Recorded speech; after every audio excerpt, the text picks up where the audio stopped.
Okay, listeners, if you love us, we want to share with you about a fun and fellow podcast that you need to check out. It's called Back Alley Banter and is hosted by two fellow pod friends of ours named Kat and Maya. Just like us, they are real, candid, and talk about some relevant shit that will definitely make you think, but also have you laughing along with them. They are two flight attendants, one Canadian, one a South African. One raised by hippies in the 70s, the other grew up in a strict conservative Christian household. Both have a lot to say, and they often don't see eye to eye, but they always agree to disagree and have each other giggle along the way. Kat and Maya always have a laugh while discussing the taboo, mainstream, and, well, everything else in between. It's genuinely like having two unedited gal friends alongside of you on an impromptu road trip. No rules, no destination, and always a good, unapologetic conversation with something to be learned along the way. And they give away free shit too, just for downloading or subscribing. So check out our buddies, Kat and Maya, on their podcast called Back Alley Banter. You can find them on Apple Podcasts, Spotify, iHeartRadio, or wherever you find your podcasts. Simply search Back Alley Banter on your preferred podcast platform.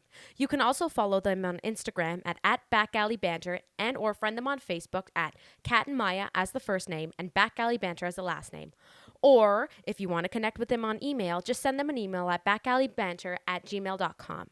Search, download, follow, or friend. That's Back Alley Banter on Apple Podcasts, Spotify, iHeartRadio, or wherever you get your podcasts. No idea what's about to happen. This is exciting. Oh, me either.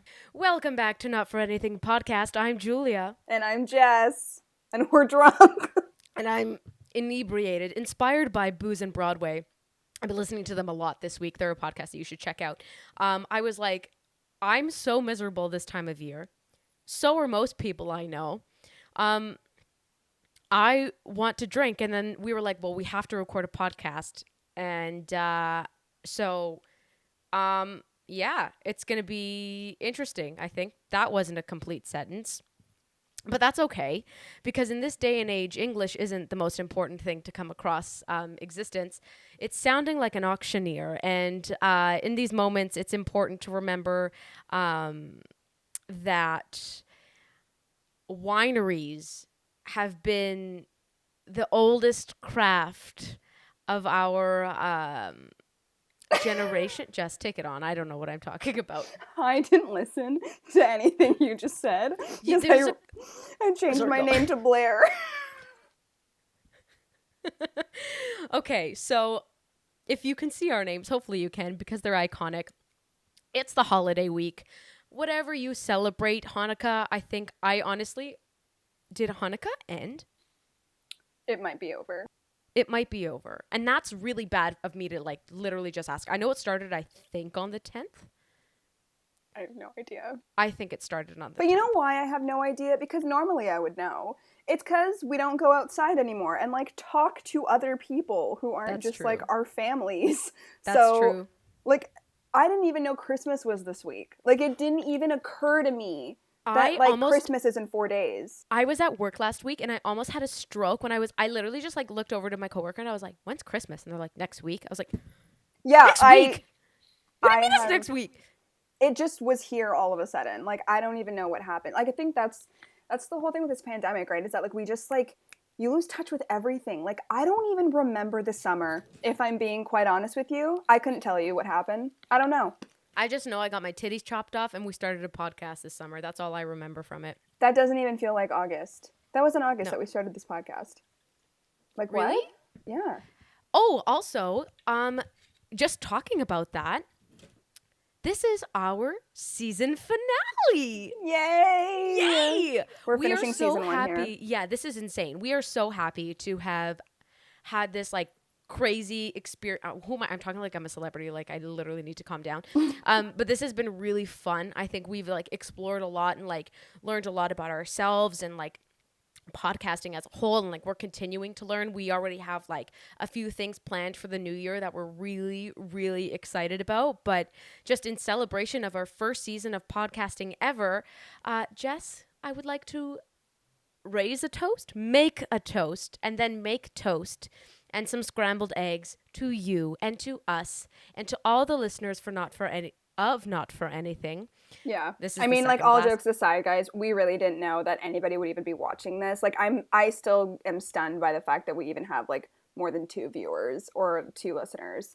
Like, we just found out that we had 250 podcast downloads in total, like last week, which is just like, we're just so grateful. So thank you for caring, because we didn't think anybody did, And and we were wrong.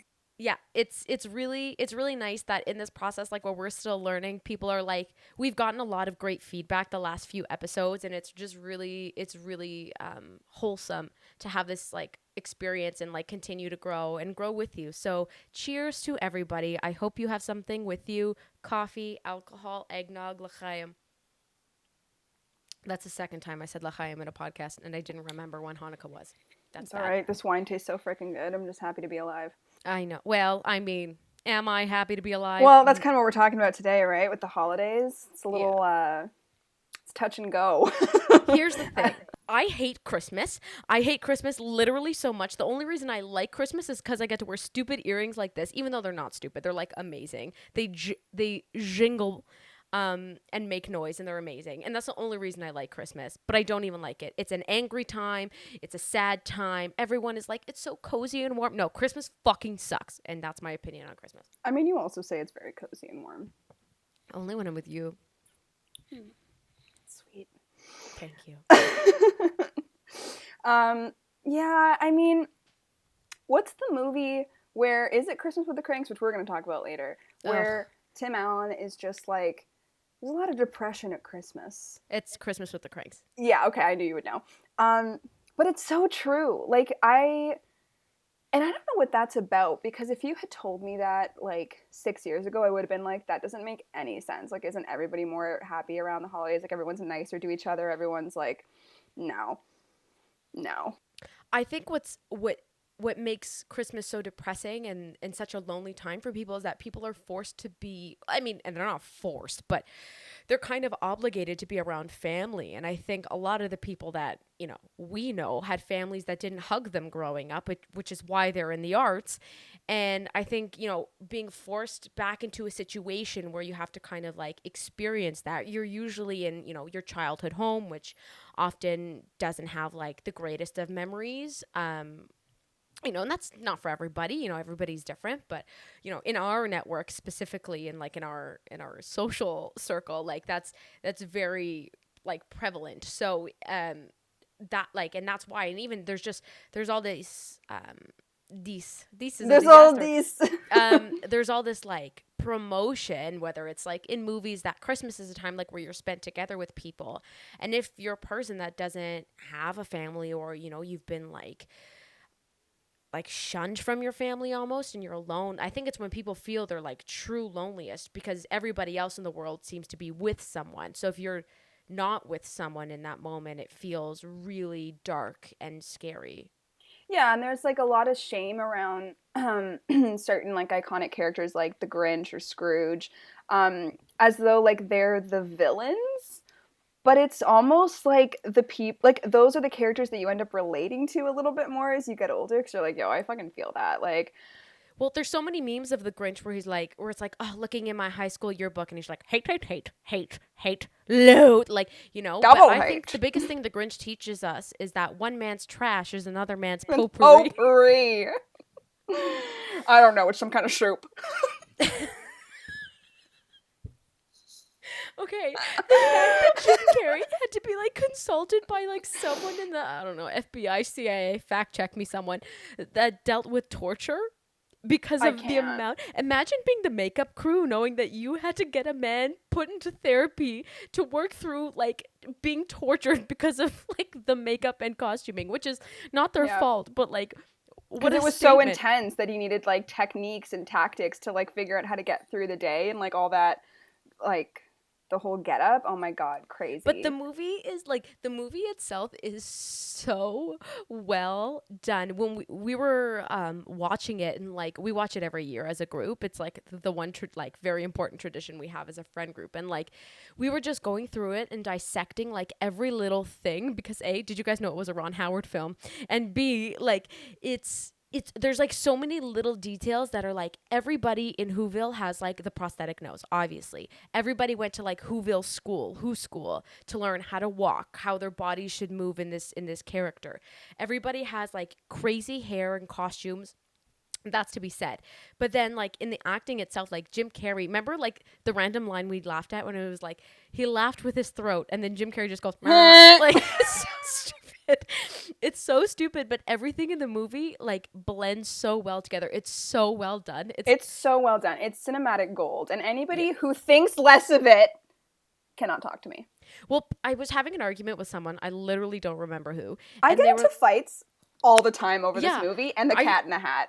Yes. Okay. Yes. These are. We should have gone to law school because we were always defending these two movies as like some of the greatest movies of our generation. Tooth and nail, I am defending them on the daily. People think it's a joke. It's not a joke. It's not a joke. We take this very seriously. We're very passionate about live action movies. But I was arguing with someone that they were saying the one with Benedict Cucumber is better, and I was like, it's fully not. Yeah, no, it's Cumberbatch. I call him Cucumber. Oh, that's funny. Oh, thank you. But like, I'm like, I don't even need to watch it because I know it's not as funny. I just know nothing can come close. Are we talking about the animated one? Yeah. Like the new animated one? Honestly, my dad and I watched it. It wasn't that bad. But it's not Jessica. the Grinch. It's not the No, Grinch. it's not the Grinch. I just mean like they didn't do a horrible job on that film. Like it's not like a bad movie. It's just not what you want. Like I didn't ask for that. Was it more like children, like kid based? Yes, it was. Because like live action Grinch as a kid scared me. Oh, when he's like scratching with like the onion, and then he's like, they want to spend a little quality time with the Grinch, and then he turns around and he's like this close to the fucking camera.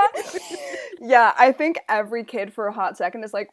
The part that got me the most is when he's in the Christmas wrapping thing and he's up on the wall and Cindy Lou Who turns around and he's right there. I was like, oh, I'm gonna have a heart attack. It's terrifying. There's something about the power dynamic there that's like really unsettling. He kind of embodies a spider, and like my arachnophobia was there like watching with Lysol like ready to attack.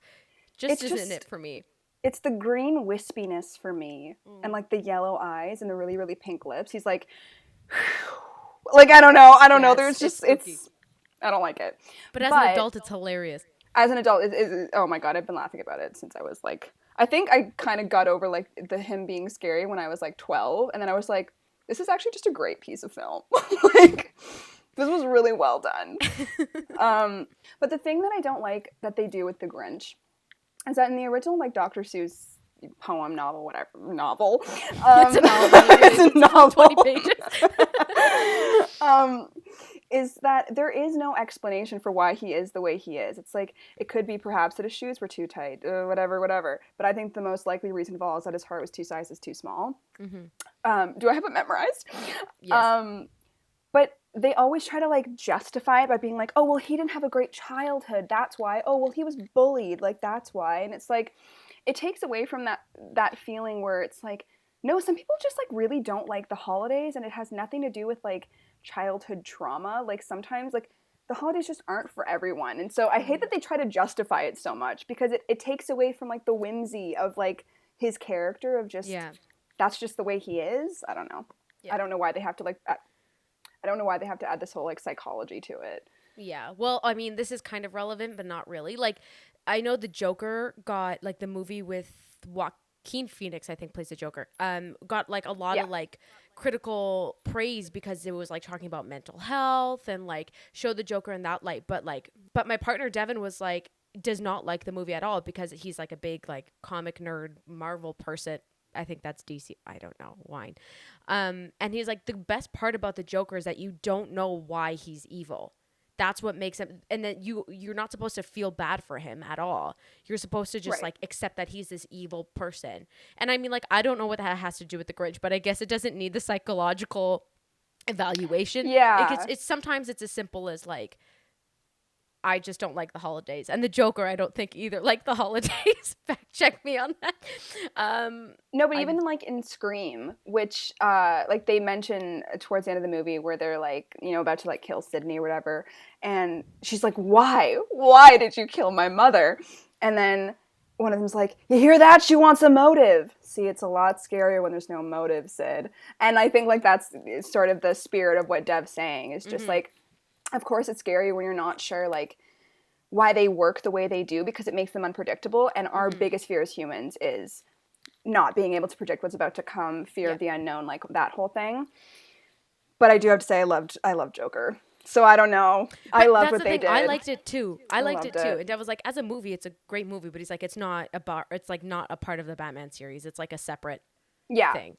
It's its own thing. Which honestly, it's like, it's almost such a great movie that it could stand on its own outside of the Marvel universe. Like DC, I don't fucking know. I have no idea. The comic universe, we're about to get in so much shit for that. I don't care. Eat me. Eat me. But one man's trash is another man's potpourri. I don't know. It's some kind of soup. So stupid. Stupid. The whole movie is just so good. And another movie too, and like we've talked about this since grade 12, because I was called out by our drama teacher in grade 12, I think it was, for this. She called me a Philistine. She made us. We were all sitting in a circle in drama, and she was like, "Well, it's Christmas." She was like, "It's Christmas. Let's hear your favorite Christmas movies." And all of us, and like, that's not an innocent question for those of you who don't know our drama teacher. You were put in the hot seat. There was a right and wrong answer in that moment, and Julia blew it. I fucking ruined. Everyone's like, "Oh, I like the fucking Miracle on 34th Street." I have no idea what the movie's called. A Beautiful Life. I like Elf, and I go, "Yeah, I like Christmas with the Cranks." Wrong-o. It was not the right answer. Wrong-o. And she went, "Oh, what are you, a Philistine?" And I went, "Ah, ha, ha, ha, ha." And then I Googled what that word meant, and I was like, holy fuck, she really cut into me. But to a certain extent, I you know, and I accepted it for a long time. Until it was, I watched Christmas with the Cranks, I think like 7 times this year, not even around Christmas. I watched it like a few times in the summer. Yeah, you love it. I just love the movie. We all know I love Jamie Lee Curtis, like that goes without saying. But just like as a movie, it's so fucking great. Like, I don't know, it hits all like the right spots. Like, Blair is coming home from the Peace Corps, and then they go to get the tin, and then they see the priest, and then he gets Botox, and he eats the fruit cup, and it won't stay in his mouth, and it's falling. Jamie Lee Curtis wants to match the donations from the year before us to save money, and then Dan Aykroyd is like, we gotta help to save Blair, and then everybody comes in, and they like community joins, and they have smoked trout, but they end up getting hickory honey ham. It's just such a nice movie. I could psychoanalyze you so hard right now, because it's like, you like movies where like, well, there's the Grinch, and then there's also the Christmas with the Cranks, where they're trying to skip Christmas, and you just fucking hate Christmas. So it's lining up perfectly, baby. It's lining up perfectly. Okay, I have therapy tomorrow, not tonight at 9:15 p.m., okay? But I'm sure we'll talk about it. But no, Christmas movies are, it's like sad because I love watching movies in general, but I also I'm someone who's very sentimental, and like I like tradition. So every year I watch the same Christmas movies. I watch all of the Christmas movies. I force myself to get through them. Even if I don't feel like it, I'm like, no, I have to watch it or else I'm going to hate myself. And it's sad because like they don't bring me the Christmas spirit the way they used to, which kind of like makes me feel the same way that you do about like just hating Christmas. I'm just like, if this is all I had left were these movies to make me feel like I could get in the spirit, and even these aren't doing it for me anymore. And maybe it's the pandemic, maybe it's not, but what is Christmas spirit for you? Like, Christmas for me, Christmas, what it means to me is like my favorite memories are from when I was a kid, because Christmas was like a pretty big deal in my house. Like, I also I'm here for Halloween, but I was never someone that hated Christmas because I have such a big family that the only time I get to see my family really is Christmas. Like, my dad's side of the family and my mom's side of the family, it only happened around the holidays. And like we just had so much fun. Like when I was little, we used to have like these really big parties at my grandfather's house or at my aunt's house in St. Catharines. And my grandfather would dress up as Santa Claus, and because like my dad's side of the family is Ukrainian, we called him Gigi Ho Ho. Like that's what you call like. For you, Gigi Ho Ho. You go, Gigi Ho Ho. And he would come down the stairs in the Santa suit and like there's like tons of kids around because like I have like a million cousins. So just like stuff like that was so much fun, and I loved skating. I loved eggnog. I loved all that stuff. So for me, it's just, I guess maybe what I feel like I'm missing is I miss all the traditions, but like doing them with my family.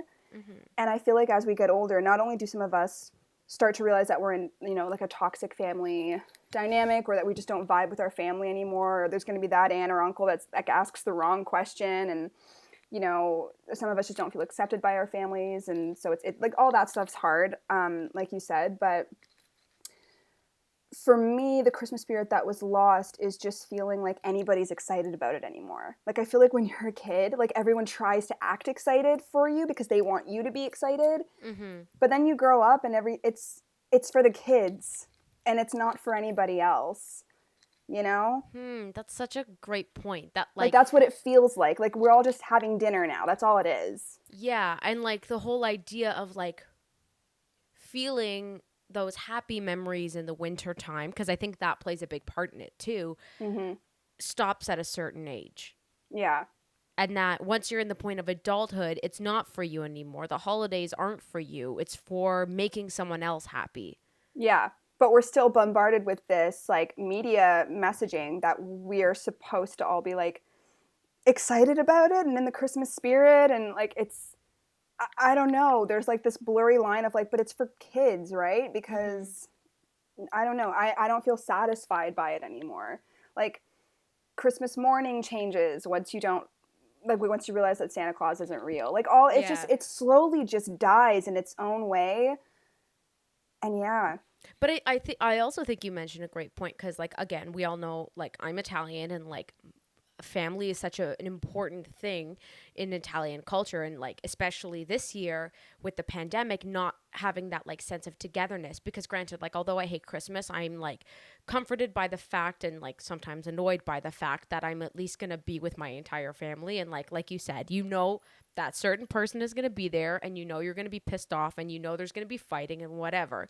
But this year, because so many things are different, like my grandfather used to dress up as not Santa Claus but Saint Nicholas, and we used to do like a big, like he worked with like a Catholic charity, him and my grandmother, so they used to do like a big party to raise money, a big fundraiser, and he would come out dressed as Saint Nick, and like all the kids would go crazy. And like that year, like that's not happening, excuse me, for like so many different reasons. But it's like not even now having the ability to like do the one thing that is normal for me during Christmas, which is like get together, have some sort of a meal, be able to like do like even though gifts aren't important, but like, you know, I do like that routine, right? Yeah, exactly. That whole routine of it is gone, and nothing makes sense anymore. I already hate Christmas. So like truly just want to sleep through the next like week and wake up and it be like March 2021, because I like now, especially that we're in lockdown of January too, like January is like the darkest month, I think. So it's just like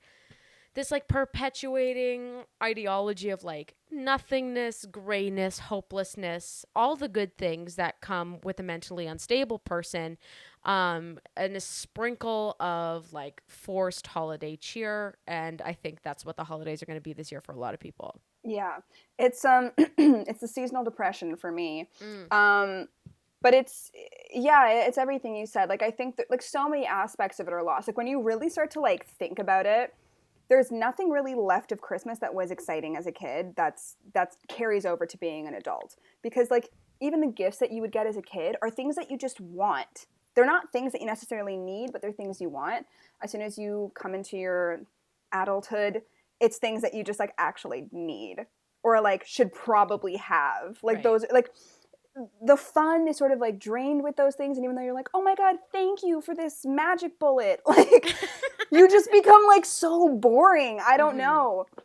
So that's lost. And then like, yeah, the whole like Santa Claus like isn't a thing anymore. And then everybody like coming around for Christmas dinner when like all your cousins grow up and stuff. It's like the conversations at the table change so much, and it's about like politics or like, did you guys hear about this? And it's, I don't know, it's just so adult. And And I think the last 4 years too have been particularly difficult with those conversations also, because like now that, again, like most, and our families are kind of the same, where like most of us are kind of like growing up in the same decade of years ish. Like we're not too yeah, far apart in age where there are like so many kids, but like everybody is kind of like a bit grown up now. That with Trump in office, all the conversations were like about racism or about like misogyny, and like my ass is sitting there like, yeah, do I want to start a problem right now? And I actually had a person tell me that they were disappointed in me for not speaking up and trying to change like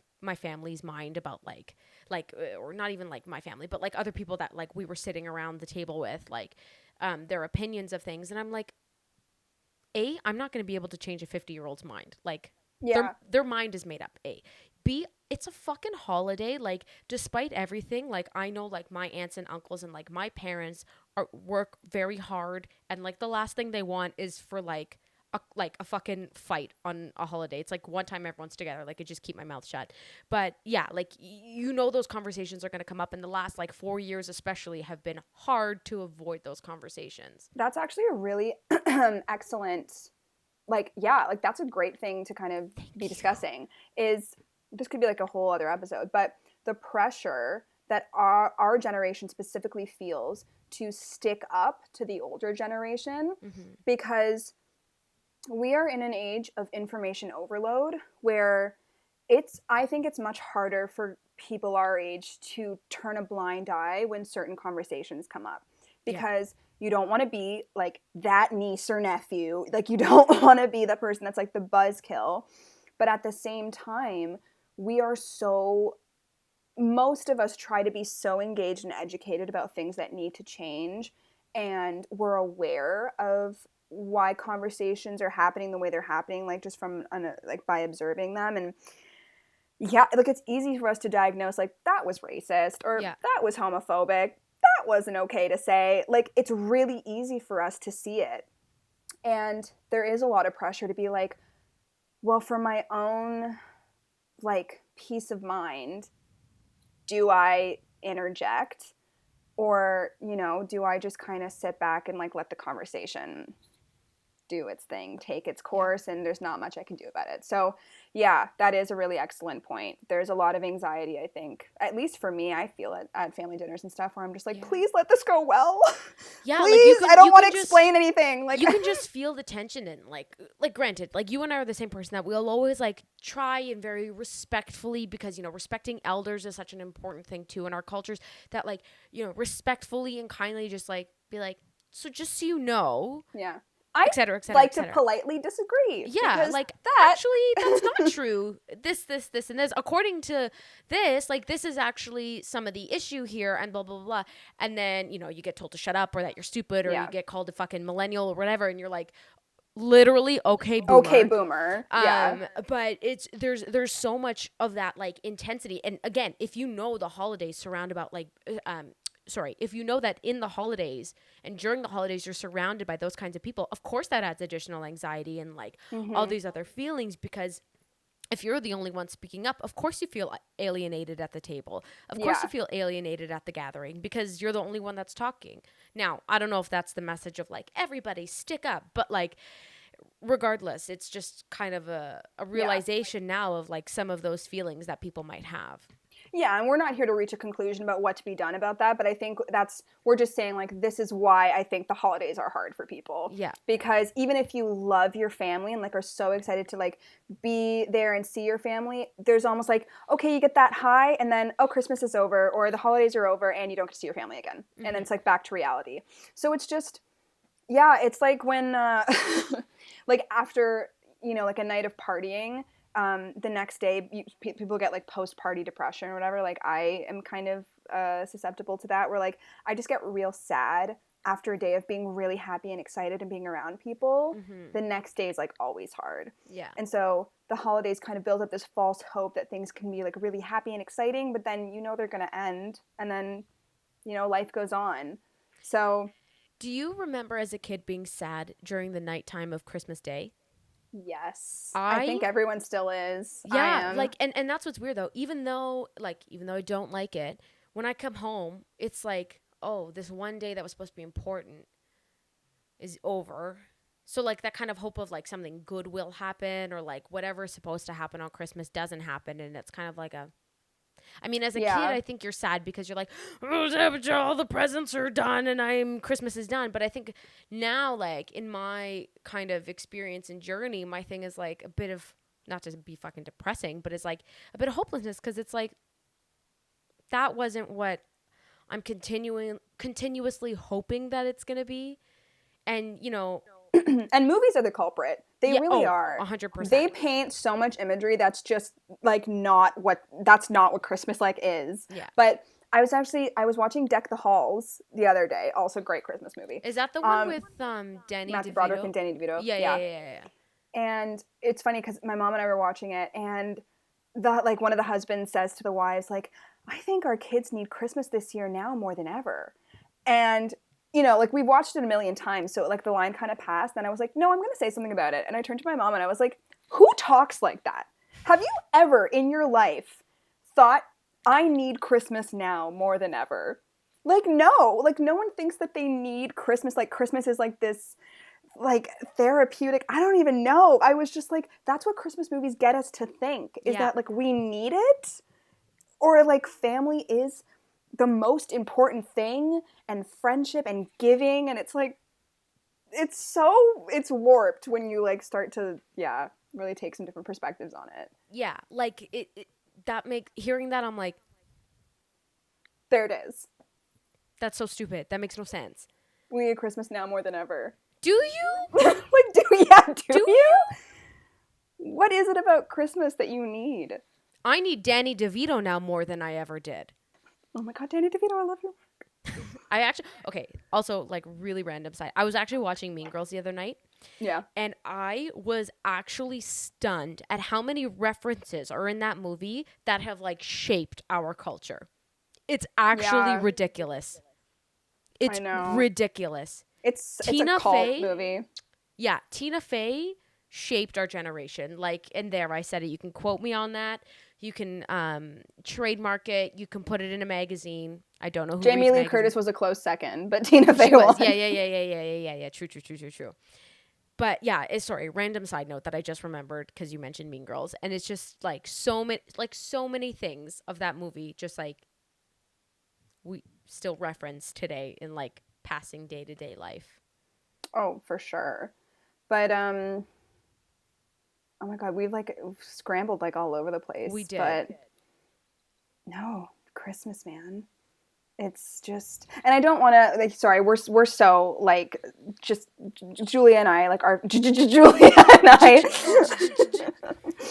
I celebrate Christmas. So it's not that we're trying to exclude if you celebrate, like, any other holiday. Mm-hmm. But that's the other problem with Christmas, isn't it? Is that it's just, I grew up thinking everybody celebrated Christmas or Hanukkah, but that was it. Christmas or Hanukkah. Yeah. And I hate that. Like, if you go downtown, it's Christmas decorations that are up. It's traditional Christmas imagery. That's a valid point, yeah. Like, it's so messed up. Like, I don't know. Christmas is so problematic. Oh my God. It really is. It's a colonized holiday, right? Like, I'm so curious to, like, and I mean, like, not this year, but at some point in my life, celebrate Christmas in different countries. Like, I mean, I went to Italy a few years ago for Christmas, and that was like as Catholic as you could possibly imagine. But like other countries whose predominant religion isn't Catholicism, because I mean, all I've been raised with my life is Catholicism, and we'll talk about this another episode. But yeah, like it's Christmas is so exclusive that way, and even though Hanukkah is like talked about, I don't see like Hallmark Hanukkah movies. And Exactly. I have Just always wanted to go and experience a Hanukkah somewhere because I've always been very interested in like Jewish culture and like the religion itself, and I've always just wanted to know like what it was about. But like it's almost seemed like sacrilegious in a yeah. way if you dare to like go beyond the Christmas like ideology. It's really messed up that way. Yeah, absolutely. And even as like children, I don't know if you felt this way, but I was always very confused about how like here we were in like school doing Christmas concerts and we were making like little Christmas gifts for your mom and dad in class and like just like there's like so much build up around like Christmas coming. And then it's like, but also Jesus was born, and if you don't realize that Jesus was born on this day, and like it's a really big deal, and like it's Jesus' birthday, and it's just like there are two things coming at you where like you're a kid just wanting to know who Santa is, then it's like Jesus is more important, and you're like, it's like really overwhelming. Yeah, and that's because we went to Catholic school, and Catholic school is Yeah. just fucked up in all kinds of ways that way. But it was like, and granted, like when I went to Italy, the my aunts and uncles' favorite things to do was go around to the different churches in the different towns and see the presepio, which is the nativity scene, and see Yeah. like towns that were closer to the shore always had a bigger nativity scene, and it was like, oh, it was beautiful, it's better than this church's, and like that kind of like remembrance of like, yo, Jesus was born today, don't forget it, is like drilled in your system, even though I think he was actually born in April. He wasn't born in December. I don't even understand I don't what know. that's about. I don't know who said that. We need to. We'll talk more about this obviously when we do our Catholicism episode. But like, But it just adds to the Catholic guilt, right? Yes. Of like you're a kid, you're so excited about like Santa and the reindeer and Rudolph, like all the commercial stuff is what's more like appealing. Yeah. And then you're made to feel like you're so like anti-Catholic if you don't realize like what this day's actually about. And Yeah. like you're 7 and you're like, okay, I'm sorry. Like this is so problematic. In my grade 4, I think, Christmas concert, I played a wise man, and they made me put a towel over my head.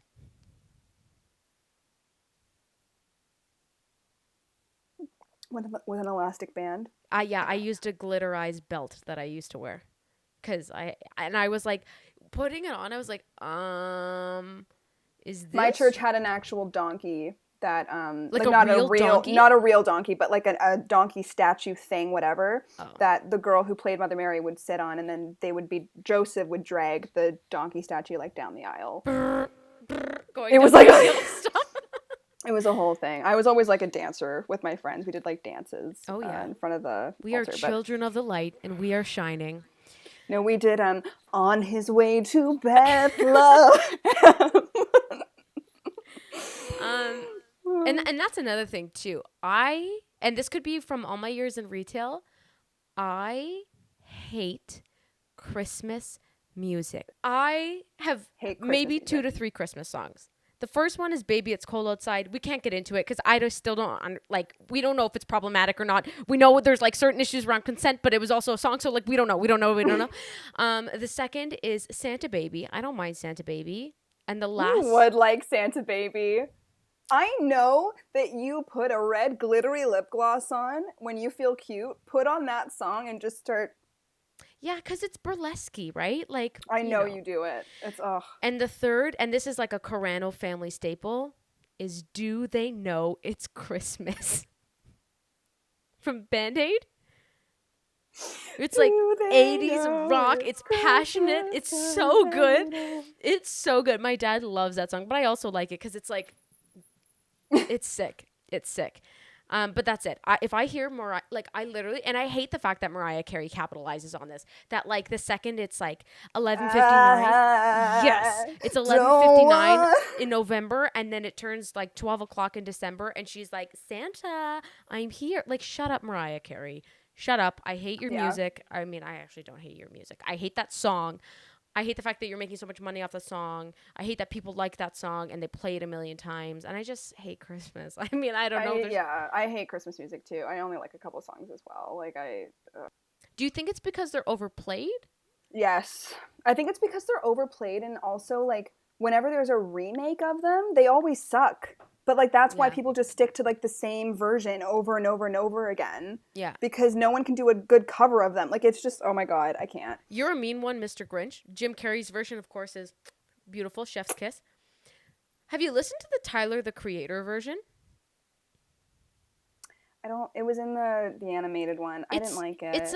I'm like Just because it was inconsistent. Like, I wanted Yeah. him to get through the whole lyric, you know?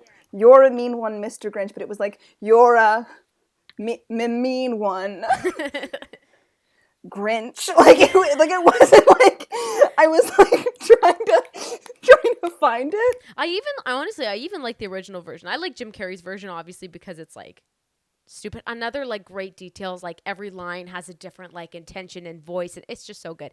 You got a Gallic in your soul. Yeah, it's just Mr. every Grinch. like line has a different like genre of music that Jim Carrey's like, I think this part is jazz and I think this part is like soul. You're a bad banana.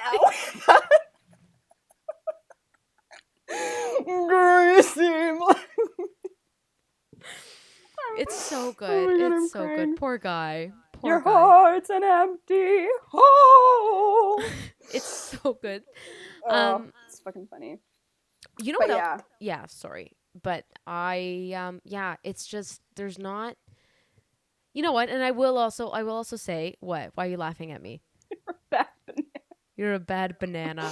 Santa, tell me, Ariana Grande generally like Pisses me produces off. bops. That also, yeah. But thank you.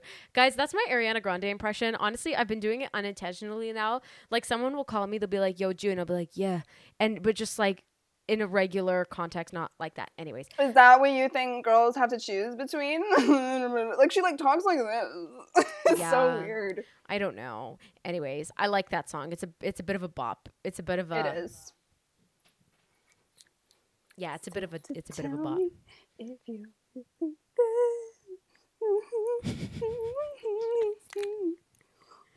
The wine hits you good. Oh, that's why I'm like this. I was like, why am I? Why are we loose? We're pretty fucking loose tonight. We're pretty fucking loose. We're pretty fucking loose. You're a bad banana.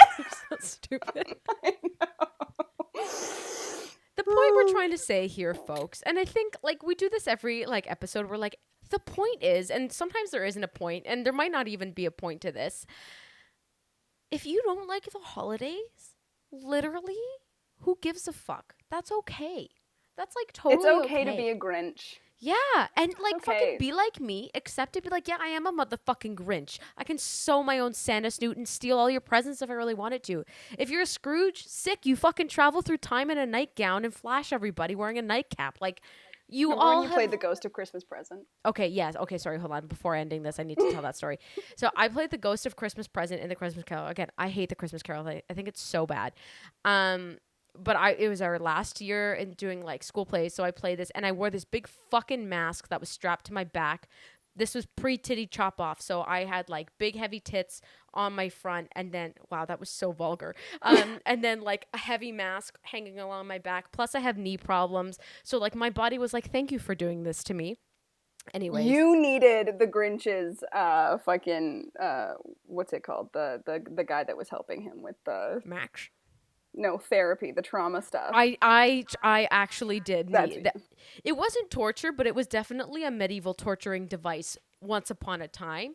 And it was just weird. The masks were beautiful. Like they were really pretty, but it was just painful. And I sucked really bad. I did not do a good job, and that's okay. And I just hate the Christmas Carol. And yeah, so if you're going to be a Scrooge, embrace it. If you're going to be a Grinch, embrace it. If you're going to be freaking not Norma, sorry. Oh my God, what's her name? Nora. If you're going to be Nora Crank, then embrace it. Like that's your thing. If you don't like the holidays, then that's like totally fine. There's another holiday around the corner eventually that you'll be fine with. And if you want to be angry at Christmas, just DM us or tweet us and we'll be angry with you. I'm probably going to be on my phone the whole time ignoring everybody. So Nora Crank, give us your Frosty. Free Frosty, free Frosty. Goodbye, Spike. Oh, So I'm good. I'm partial to the Santa Claus trilogy. Great films. Great Also, films. yes, sorry. Those are also excellent films. Tim Allen is Christmas for me. Okay, I also said that Tim Allen is Christmas, and I was watching the third one because we've been periodically watching them through December. I like need to take Christmas in doses, and I just forgot. Okay, it's okay. And I fully forgot how much I love Martin Short. Just It's the best. I can't even talk about it. I can't even talk about it. Canadian hero, perfect. He's flawless. Yeah, he's flawless. But Tim Allen is Christmas. That is an excellent statement. Yeah, but no, we just I think we also got this from like our high school teachers, where like we would try to say something, then be like, and so what?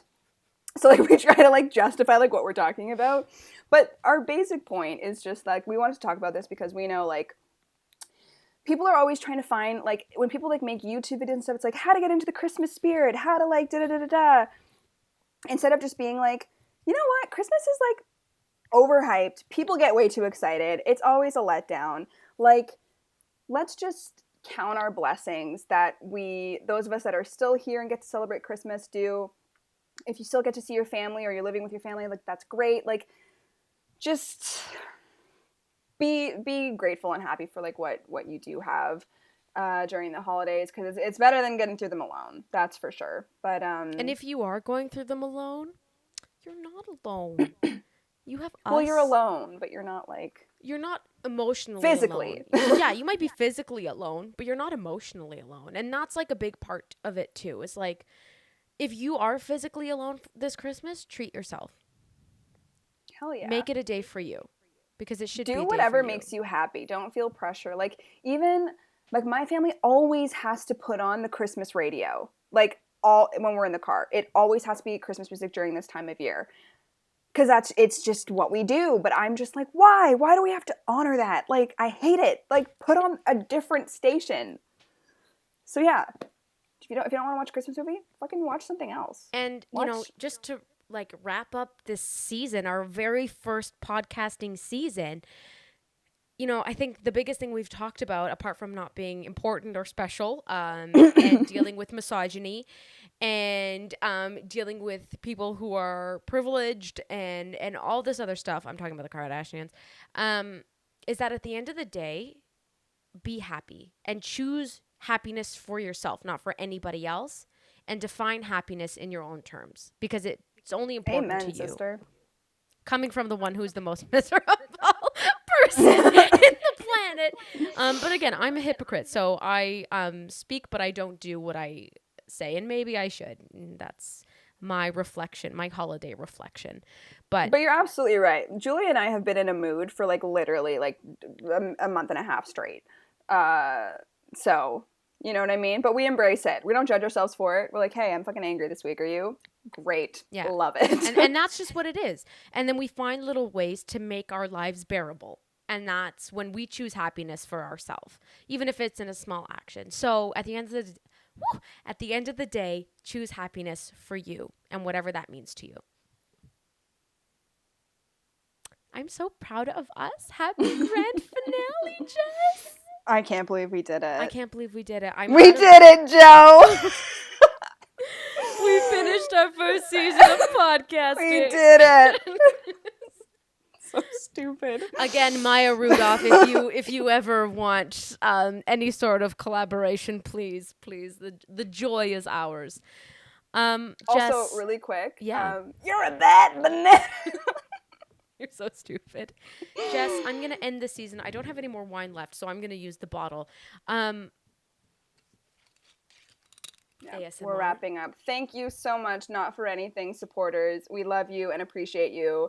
We listen to everything you guys We look at everything you guys comment, all the feedback. We take it to heart. We talk about it. So thank you so much. Happy grand finale of season 1. Happy grand finale. Thanks for listening, everybody. We'll see you next year.